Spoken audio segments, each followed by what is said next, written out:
Hello students, this is Sakshi and welcome to my YouTube channel. आज की इस video में हम पढ़ने वाले हैं क्लास 10th की एक्सरसाइज 1.4 का question number first and second. तो चलिए स्टार्ट करते हैं। फर्स्ट क्वेश्चन में क्या बोला गया है, without performing long division state whether the following rational numbers will have a terminating और non terminating repeating decimal expansion. यानी इसमें आपको बिना डिवीज़न किए बताना है कि जो गिवन रेशनल नंबर्स हैं ये टर्मिनेटिंग है या नॉन टर्मिनेटिंग है, मतलब इनका जो दशमलव निरूपण होगा वो शांत है या अशांत आवर्ती है। ठीक है, तो इसके लिए हम सबसे पहले जो गिवन रेशनल नंबर है इसको चेक करेंगे कि क्या ये डिवाइड हो रहा है या नहीं, मतलब ये कट रहा होगा तो उसको काट देंगे। तो यहाँ पे देखिए इन दोनों का कोई भी कॉमन फैक्टर नहीं है, ये दोनों नहीं कट रहे हैं।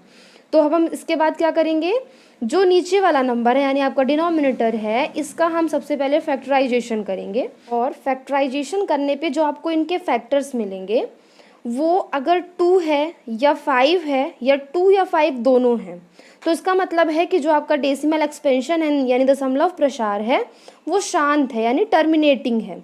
लेकिन अगर इनके फैक्टर्स में 2 या 5 के अलावा कोई और फैक्टर आता है इट मीन्स कि ये नॉन टर्मिनेटिंग रिपीटिंग है यानी अशांत आवर्ती है। ठीक है, तो अब इनका फैक्टराइजेशन करेंगे।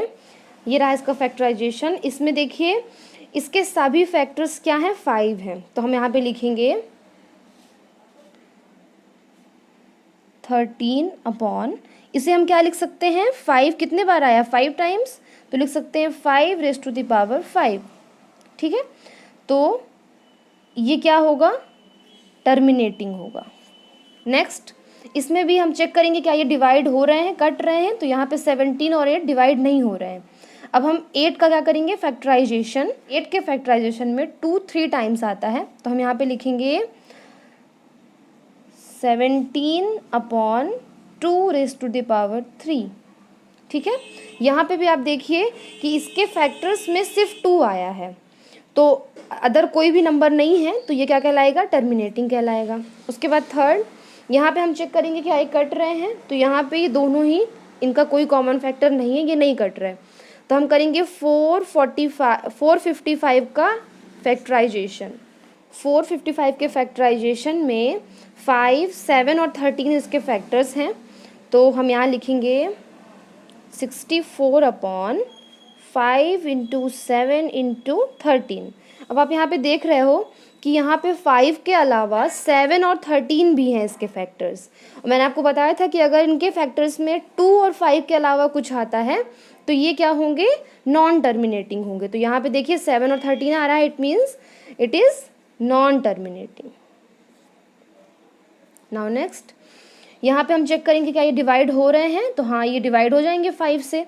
5 3 जा 15 और 5 3 जा 15, 5 2 जा 10 एंड 0। यहाँ पे अब लिखेंगे 3/320। अब हम क्या करेंगे, इसका करेंगे फैक्टराइजेशन 320 का। यहाँ पे आप देखिए 320 के फैक्टराइजेशन में 2 आया है 1 2 3 4 5 6 टाइम्स और 5 आया है 1 टाइम्स। तो हम यहाँ पे लिखेंगे 3 upon 2 raise to the power 6 into 5। ठीक है, अब यहाँ पे आप देखिए इसके फैक्टर्स क्या क्या हैं, 2 और 5 ही है ना, इनकी पावर्स कितनी भी हो लेकिन फैक्टर्स 2 और 5 के अलावा कुछ नहीं होना चाहिए।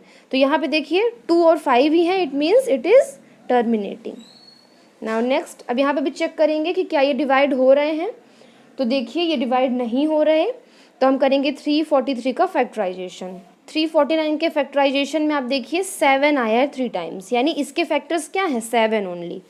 तो हम यहाँ पे लिखेंगे 29 upon 7 raise to the power 3, है ना। तो देखिए यहाँ पे जो इसके फैक्टर्स हैं वो 2 और 5 के अलावा 7 आया है, तो यहाँ पे ये क्या हो जाएगा, नॉन टर्मिनेटिंग। नेक्स्ट, यहाँ पे ऑलरेडी इसके फैक्टर्स और उसके पावर दी हुई है। तो यहाँ पे 2 की पावर 3 और 5 की पावर 2 है। तो यहाँ पे जो उसके फैक्टर्स हैं वो 2 और 5 ही हैं, it means it is terminating. इसमें हमें कुछ करने की ज़रूरत नहीं है।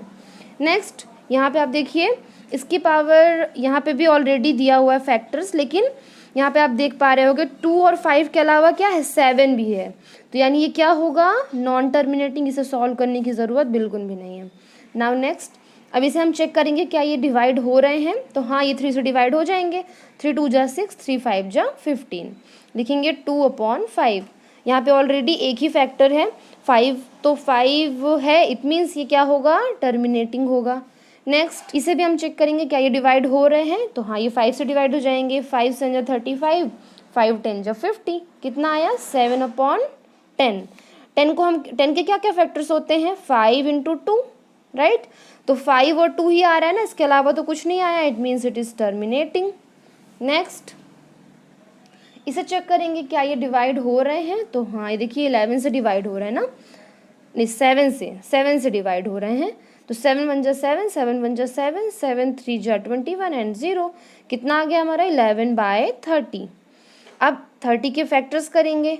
30 के फैक्टर्स आए हैं 2 3 5, तो यहाँ पे लिख देंगे 2 × 3 × 5।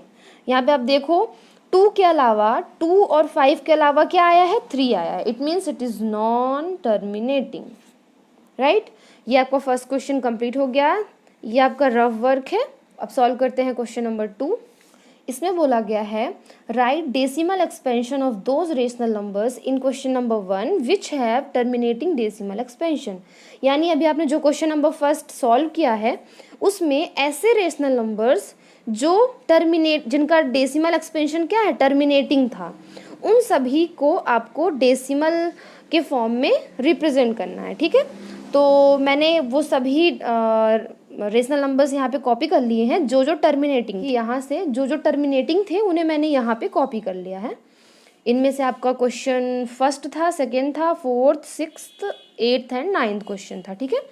तो इन्हें हमें रिप्रेजेंट करना है डेसिमल फॉर्म में। ये कैसे होगा, देखिए फर्स्ट क्वेश्चन क्या है आपका 13/3125, ठीक है।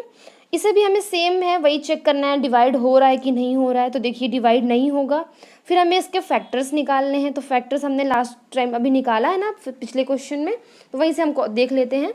तो क्या थे इसके फैक्टर्स, 13/5 की पावर थी 5, तो यहाँ पे हम लिख लेंगे 13/5⁵5। अब यहाँ पे आपको क्या करना है कि आपको 2 और 5 की पावर्स को इक्वल करना है नीचे, ठीक है।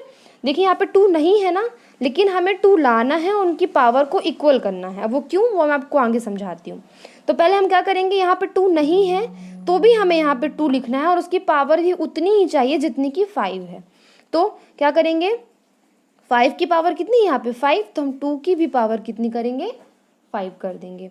अब हम ऐसे तो नहीं कर सकते अपनी मर्जी से कि हम नीचे मल्टीप्लाई कर दें, तो हम क्या करेंगे 2 की पावर 5 से डिवाइड भी कर देंगे, 2 की पावर 5 से मल्टीप्लाई भी कर देंगे। तो इससे क्या होगा, ये एक दूसरे से कैंसिल हो जाएंगे और वैल्यूज़ उतनी की उतनी ही रहेंगी, ठीक है। तो यहाँ से हमें मेन हमारा पर्पस क्या है कि हमें डिनोमिनेटर में 5 और 2 की पावर्स को इक्वल करना है। तो ये हमने कर लिया। इसके बाद देखिए क्या होगा, 13 × 2 की पावर 5, इसको सॉल्व करेंगे तो क्या आएगा 32/, यहाँ पे देखिए 5 और 2 इनका बेस क्या है, डिफरेंट है लेकिन पावर्स इक्वल हैं। तो हम क्या करेंगे, इसे कैसे लिखेंगे 5 × 2 और पावर इक्वल है तो पावर हो जाएगी कॉमन। आपने एक फॉर्मूला पढ़ा होगा a⁻m × b⁻m। जब नीचे की वैल्यूज़ डिफरेंट होती हैं लेकिन पावर सेम होती है तो हम क्या करते हैं, इनको नीचे जो बेस होते हैं इन्हें एक साथ लिख के पावर कॉमन कर देते हैं। तो वही हम यहाँ पे कर रहे हैं कि 5 और 2 का मल्टीप्लाई हो जाएगा और जो उनकी पावर है वो कॉमन आ जाएगी। अब इसको सॉल्व करते तो इनका मल्टीप्लाई करेंगे तो हमें मिलेगा 416/5 2 जा 10, पावर कितनी है 5। अब इसकी पावर 5 है मीन्स 416/1 और 5 zeros। अब इसे डेसिमल में रिप्रेजेंट करना कितना इजी हो गया ना, इसीलिए हमने यहाँ पे क्या किया था 5 और 2 की पावर इक्वल की थी, जिससे कि हम इसका क्या बना सके। हमें मेनली हमारा पर्पस था हमें 10 लाना था। जब 10 आ जाएगा तो हमें ऐसी वैल्यू मिलेगी और इससे हमें डेसिमल में रिप्रेजेंट करना बहुत आसान हो जाता है। तो अब क्या करेंगे, जितने नीचे जीरोज हैं उतने डिजिट के बाद ऊपर डेसिमल लग जाएगा। तो यहाँ पे देखिए 1 2 3 4 5 जीरोज है मीन्स 5 डिजिट के बाद 0 लगाना है। तो यहाँ पे तो 416 है, हमें पीछे से गिनना है 5 डिजिट तक, तो 1 2 3। अब कम पढ़ रहे हैं, जितने कम पढ़ रहे हो तो 0 लगा लो। 1 2 3 4 5 हो गए, अब यहाँ पे आ गया पॉइंट, तो ओवरऑल ये हो गया आपका 0.00416। ओके, नाउ नेक्स्ट, इसे भी हमने सॉल्व किया था पिछले क्वेश्चन में, हमें इसके फैक्टर्स मिले थे 17/2⁻³ यहाँ पे लिख लेंगे 2⁻³ इंटू, अब यहाँ पे 2 की पावर कितनी है, 3 है, तो हमें 5 की भी पावर 3 चाहिए, तो हम यहाँ पे मल्टीप्लाई कर देंगे 5 की पावर 3 से और ऊपर भी मल्टीप्लाई कर देंगे। ठीक है, अब देखिए 17 इंटू 5 की पावर 3 है मीन्स 125 अपॉन, यहाँ पे 3 कॉमन हो जाएगा और 2 5 जा 10, तो 10 की पावर आ गई 3 इक्वल्स टू, इनका मल्टीप्लाई करेंगे तो आएगा 2125 अपॉन 10 में 3 पावर है मीन्स 3 zeros, राइट। अब क्या करेंगे, 3 zeros मीन्स 3 डिजिट के बाद पॉइंट लगा देंगे, तो यहाँ पे पॉइंट आएगा 1 के बाद, यानी 2.125 हो जाएगा इसका डेसिमल एक्सपेंशन। नाउ नेक्स्ट, इसे भी हम चेक कर लेंगे कि डिवाइड हो रहा है कि नहीं। 5 से डिवाइड हो जाएगा, 5 3 जा 15, 5 3 जा 15, 5 2 जा 10 एंड 0, क्या मिला हमें 3/320, राइट। इसके फैक्टर्स हमने पिछले क्वेश्चंस में किए हैं, अपॉन 2⁻6 इंटू 5, 3/2⁻6 इंटू 5। यहाँ पे अब हमें क्या करना है, 5 की पावर भी उतनी ही करनी है जितनी 2 की हो। तो ये कैसे होगा, यहाँ पे देखिए 5 सिर्फ एक ही है, जबकि हमें कितने चाहिए, 6 चाहिए, तो अभी हमें कितने 5 की ज़रूरत पड़ रही है, 5, यानी हम इस यहाँ पे इंटू कर देंगे 5⁻5 और ऊपर भी कर देंगे 5⁻5, यहाँ पे इक्वल बीच में आ गया है, कंफ्यूज नहीं होइए, इक्वल्स टू। अब हम क्या करेंगे, इनका मल्टीप्लाई, तो 3 इंटू 5 की पावर 5 है, सॉल्व करने पे क्या मिलेगा हमें 3125 अपॉन, यहाँ पे देखिए अब क्या हो जाएगा 2 इंटू 5 तो 10 और पावर कितनी आ जाएगी दोनों की कॉमन 6 इक्वल्स टू, इन्हें आपस में मल्टीप्लाई करेंगे तो हमें मिलेगा 9375 अपॉन 10 की पावर कितनी है 6 है, यानी 1 और 6 zeros। ठीक है, चलिए अब देखिए यहाँ पे 6 zeros मीन्स 6 डिजिट के बाद लगेगा पॉइंट, तो 1 2 3 4, पहले हम इसे कॉपी कर लेते हैं, 1 2 3 4, अभी कितने कम पड़ रहे हैं 2 डिजिट्स, तो 2 zeros लगाए और पॉइंट लगा दिया।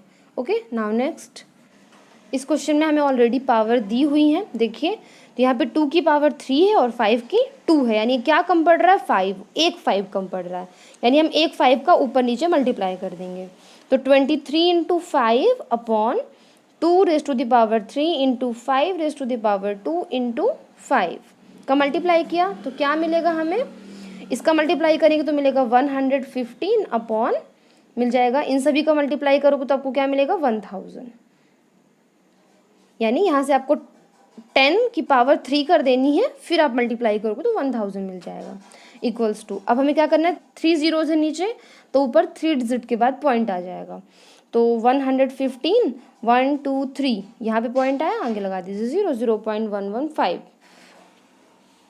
ये डिवाइड हो जाएंगे 3 से, 3 2 जा 6, 3 5 जा 15, क्या मिला हमें 2/5। यहाँ पे देखिए 5, एक 5 है, हमें एक 2 की ज़रूरत है, तो क्या करेंगे 2 ऊपर भी मल्टीप्लाई और 2 नीचे भी मल्टीप्लाई, क्या हो जाएगा 4/10, 2 2 जा 4, 5 2 जा 10, अब ये ऑलरेडी 10 है, यानी एक 0, यानी एक डिजिट के बाद क्या लग जाएगा पॉइंट, तो आ जाएगा 0.4। ये नंबर देखिए 5 से डिवाइड हो रहा है, 5 7 जा 35, 5 10 जा 50, क्या मिला हमें 7/10, ऑलरेडी 10 हो गया है, तो कुछ करने की ज़रूरत नहीं है, एक 0 है मीन्स एक डिजिट के बाद क्या लग जाएगा पॉइंट, यानी 0.7। ये था आपका सोल्यूशन, आई होप आपको समझ आया होगा। अगर कोई डाउट है तो कमेंट कीजिए, वीडियो पसंद आ रहा है तो लाइक कीजिए और अपने फ्रेंड्स एंड फैमिली के साथ शेयर ज़रूर कीजिए, और मैथ से कंप्लीट कोर्स के लिए मेरा चैनल सब्सक्राइब कीजिए। That's all for this video, thank you.